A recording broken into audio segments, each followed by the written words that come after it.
ब्राह्मण प्रतिपालक हिंदवी स्वराज्य संस्थापक सिंहासनाधीशित जाणता राजा छत्रपती शिवाजी महाराज की, छत्रपती शिवाजी महाराज की जय। शिवाजी जय भवानी।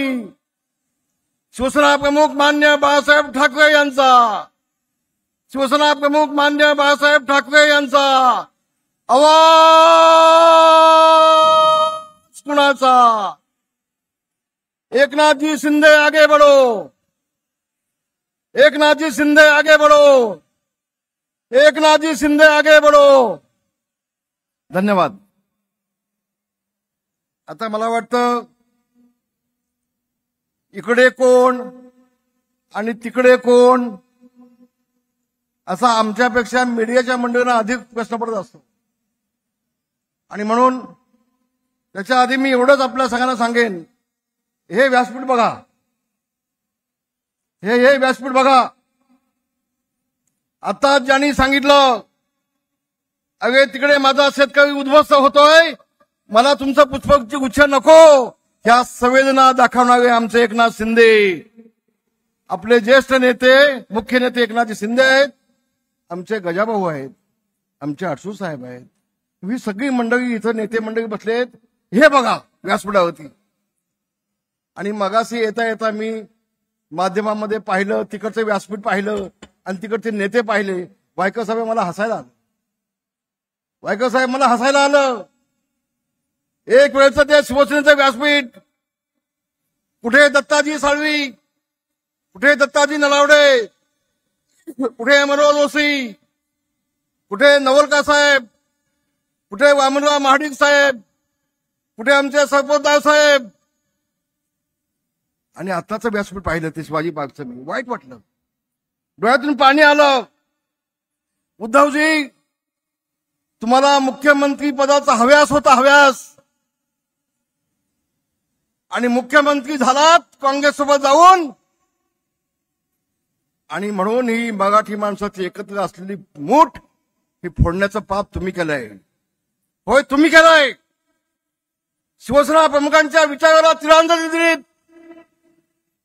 शिवसेना प्रमुखांच्या विचाराला काळीमा फासलात, आणि काँग्रेससोबत जाऊन सोनिया गांधींच्या पायावरती शिवसेना घाण ठेवली। मला अभिमान वाटतो एकनाथजी शिंदे यांचा, त्यांनी निर्णय घेतला, होय शिवसेना प्रमुखांचे विचार आम्ही खाली पडू देणार नाही, शिवसेना प्रमुखांचे विचार पुढे घेऊन गेल्याशिवाय राहणार नाही, ही भूमिका एकनाथजी शिंदे यांनी घेतली। आणि म्हणून शिंदे साहेब, आज हे सगळे शिवसैनिक आहेत ना, हे तुमच्या पाठीशी खंबीरपणे उभे आहेत। हा सगळा शिवसैनिक महाराष्ट्रातला, मुंबई ठाण्यातला फक्त, मला शिंदे साहेबांचा फोन आला, रामदास भाई संबंध महाराष्ट्रात दुष्काळग्रस्त झालाय, मोठ्या प्रमाणामध्ये पाऊस पडलाय, लाखो कुटुंब उद्ध्वस्त झालेत, आणि म्हणून हा आजचा दसरा मेळावा जर असला, आनंदाचा मेळावा असला, तर आपण सगळेजण शेतकऱ्यांच्या दुःखात सहभागी झाले पाहिजेत, आणि फक्त महाराष्ट्राचा मेळावा न घेता फक्त मुंबई ठाण्याचा आपण घेऊया। मला खूप समाधान वाटलं, खूप समाधान वाटलं। संवेदना आहेत या नेत्याला। अगर मी तर म्हणेन, इथे जे सगळे दिसत आहेत ना, हे सगळे आमचे मावळे आहेत, हे सगळे भगव्या झेंड्याचे शिपाई आहेत, हे सगळे शिवसेना प्रमुखांचे कडवे सैनिक आहेत, हे सगळे छत्रपती शिवाजी महाराजांचे मावळे आहेत। इथे सगळे मावळे आहेत आणि तिथे जमलेले सगळे डोमकावळे आहेत, सगळे डोमकावळे आहेत। काय तुमचा कार्यक्रम काय? मराठी माणसाला संपवायचा ना, होय बांधवानो। शिवसेना प्रमुख माननीय बाळासाहेब ठाकरे यांनी 76 सालामध्ये मराठी माणसाच्या न्यायासाठी झगडणारी शिवसेना या घोषवाक्याने शिवसेनेला जन्म दिला। त्यावेळेला काही लोकांना मस्ती होती, मुंबई तुमची, भांडी घासा आमची, अशा घोषणा त्यावेळेला होत होत्या। मराठी माणसाला सन्मान नव्हता। आज मराठी माणूस ताठ मानाने जगतोय, तो फक्त शिवसेना प्रमुख मान्य बाळासाहेब ठाकरे यांच्यामुळे जगतोय असं म्हटलं तर मी चुकीचं म्हटलं असं मला वाटणार नाही बांधवांनो. काय केलं उद्धव साहेबांनी? तुम्ही 30 वर्ष तुमच्या हातामध्ये महानगरपालिका आहे. 30 वर्ष आम्ही घेणार. त्या बिचाऱ्या राज ठाकरेंच्या पाठीमागे भिकेचा कगोटा घेऊन चाललाय. अरे मला भीक दे, ये माझ्यासोबत. आता तो भाऊ आता काय करतो काय माहिती, भीक देतोय की भीक देत नाही की सोबत येतोय. पण एवढं सांगेन, 2 भाऊ नाही, आणखी इकडे तिकडे कुठे असलेले 10 भाऊ सोबत असले तर मुंबईतला मराठी माणूस उद्धव ठाकरेला राजकारणातून कायमचा गाडल्याशिवाय राहणार नाही. हा विश्वास माझ्या मनामध्ये आहे. बांधवानो, मी खूप अस्वस्थ आहे. 30 वर्षामध्ये माझा मुंबईतला मराठी माणूस, मग तो लालबागचा असू देत, तो दादरचा असू देत, तो गिरगावचा मराठी माणूस असू देत, ही सगळी माणसं तर आहेत कुठं? सगळी नालासोबाईच्या पलीकडे गेली, कल्याण डोंबिवलीच्या पलीकडे गेली. उद्धव ठाकरे पाप कुणाचे आहेत? कुणाच्या हातात नगरपालिका होती? अरे गिरगाव मध्ये जिथं मराठी माणूस होता, जिथं आमच्या गिरणी होत्या, तिथे 50-50, 60-60 माळ्याच्या बिल्डिंग झाल्या आणि त्या बिल्डिंग मध्ये एकही मराठी माणूस शिल्लक नाही. पाप कुणाचं? कुणाची महानगरपालिका होती? कुणाच्या हातामध्ये होती? तुम्ही 30 वर्ष फक्त टक्क्याचं राजकारण केलं. शिंदे साहेब 2 वेळेला मला शिवसेना प्रमुखांनी विधान परिषद दिली मुंबईसाठी, पण मला मुंबई महानगरपालिका जाण्याचा अधिकार नव्हता. महापौर बसला तरी मला तिथे जाण्याचा अधिकार नव्हता. ही अवस्था आमची होती. आणि म्हणून मी आपला एवढं सांगेन, मी अधिक बोलणार नाही. बोलणाऱ्या निवडणुकीला मी वाट पाहतोय. मुंबई महानगरपालिकेची निवडणूक कधी येते वाट पाहतोय. पण उद्धव ठाकरेंना शिवसेना प्रमुखांचं नाव घेण्याचा अधिकार आहे का? आता बाप म्हणून नाव घेऊ शकता. राजकीय दृष्ट्या म्हणतोय, सॉरी, आता पुन्हा थोडंच मीडियामध्ये येईल.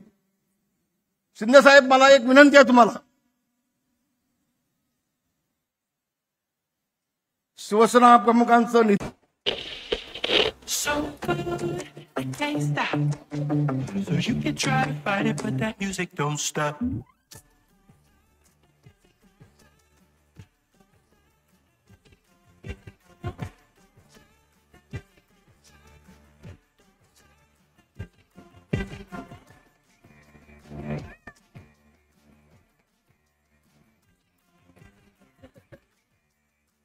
Don't stop. 2 दिवस शिवसेना प्रमुखांची बॉडी का ठेवली होती उद्धवजींनी? तुम्ही काय अंतर्गत चाललं होतं तुमचं?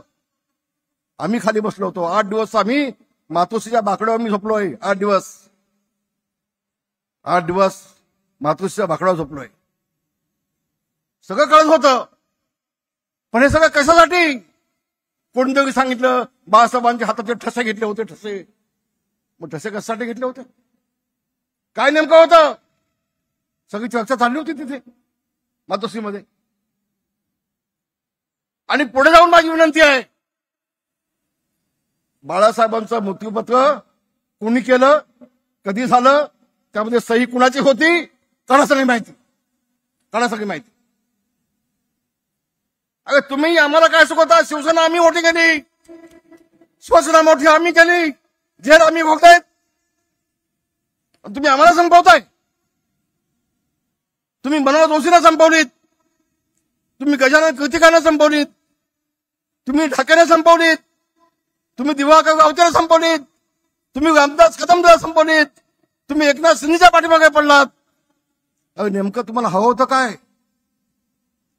ज्यांनी बाळासाहेबांना 50 वर्ष साथ दिली, त्या नेत्यांना संपवायचा विडासमूह उचललात बाळासाहेब गेल्यानंतर. आज यात शिवाजी पार्क मध्ये मेळावा चालू आहे. शिंदे साहेब, जोपर्यंत बाळासाहेब होते तोपर्यंत शिवाजी पार्कच्या सभेमध्ये रामदासांची भाषणं होत होती. ज्या वर्षी बाळासाहेब गेले त्या वर्षापासून शिवाजी पार्कचं माझं भाषण बंद झालं. काय बाबांनो, काय झालं? गुलाब पाटलांना टाळ्या मिळतात भाषणाला, त्याला भाषण देऊ नका. रामदासांना टाळ्या मिळतात, त्याला भाषण देऊ नका. अरे तुम्हाला भीती कसली वाटते? तुम्हाला भीती कधी म्हणून सांगतोय आज तुम्हाला. मी मुंबईतल्या सगळ्या शिवसैनिकांना हात जोडून सांगतोय, उद्याची लढाई ही मराठी माणसाच्या अस्मितेची आहे. उद्याची लढाई या भगव्या झेंड्याला अधिक तेज देण्याची आहे. हे युद्ध आहे, हे राजकीय युद्ध आहे. कुणीही गाफील असता कामा नये, कुणीही गाफील असता कामा नये. आणि म्हणून दिवस रात्र एक केलं पाहिजे. ही मुंबई मिळवण्यासाठी 105 हुतात्मे मराठी माणसाने दिलेले आहेत. मुंबई अशी नाही मिळाली, त्यामधले 70 गृहिणी कामगार आहेत. आणि म्हणून ज्यांनी 30 वर्ष या मुंबई महानगरपालिकेचा वाट लावून टाकली, उद्ध्वस्त करून टाकली, फक्त टक्के खाल्ले, मराठी माणसाला उद्ध्वस्त करून टाकलं, त्या उद्धव ठाकरेला उद्याच्या राजकारणातून कायमचं उद्ध्वस्त करून टाका, ही विनंती करण्यासाठी बांधवांनी मी आपल्या समोर आलेलो आहे. होय, उद्याच्या निवडणुकीमध्ये शिवसेना भाजप महायुतीचा भगवा झेंडा फडकलाच पाहिजे. होय बांधवांना, फडकला पाहिजे.